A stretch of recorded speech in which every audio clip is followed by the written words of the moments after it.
عندنا تطبيق دلوقتي، ركز بقى معايا هنا على صورة أضيفت لكتاب المدرسة،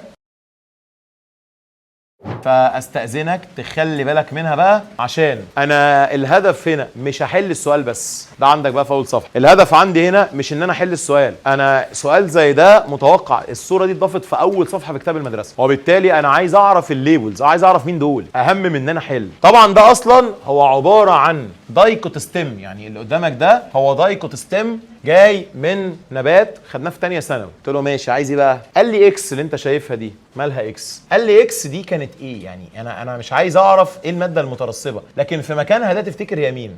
دي كانت ايبيديرمس. السنه اللي فاتت لو انت فاكر كنا بناخد ايبيديرمس وكورتكس وفاسكولار سيلندر، حاجات كده انت ناسيها، وكان عندك تلاقي مثلا في الكورتكس يبقى رينكما وكولينكما والقصص دي. لكن عموما اكتب عند اكس كده ان هو ايبيديرمس، يبقى اكس عباره عن ايبيديرمس. بعد كده لما هننزل تحت الابيديرمس مش مشكله تكتب ليبلز كامله، لكن ده عندك هو منطقه الكورتكس. والحته دي بالتحديد يا شباب هتلاقي ان هي هتكون عندي فيها ترسيب سليلوز كتير. الحته دي يا شباب واي هتلاقي ان هي كولينكما، فاكتب عند واي ان دي يا جماعه هتكون كولينكما. ليه؟ قلت له في ترسيب سليلوز وباين اللون الاسود ما بين الخلايا اهو، لان ده ترسيب. لو نزلت على زد، بسم الله ما شاء الله، شايف عندك الترسيب قد ايه؟ مغمقها لك خالص. تفتكر مين دي؟ استنتج انت. زد دي يا جماعه سكالارينكما. زد دي سكالارينكما. الناس اللي كانت شاطره في ثانيه ثانوي بقى قد يتوقع دلوقتي مين دبليو. مين اللي بيتكلم ده؟ دبليو زايلم. فعلا كلامك مظبوط.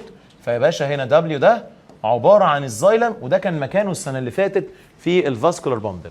طيب انت كده كتبت ان اكس عندك ايبيديرمس، واي كولينكما، زد سكالورينكما، دبليو زايلم. كده الاختيار هيبقى سهل بعد كده. بص معايا بقى اهو على الابيديرمس. طبعا الابيديرمس مين بيترسب عليه يا جماعه؟ طبعا كيوتين. فاذا كده اكس ده كيوتين، فانا هروح بقى للسؤال واستبعد، طلع ايه وبي من اللعبه. اذا الاجابه يا اما سي يا اما دي. طيب خلاص روح شوف السليلوز.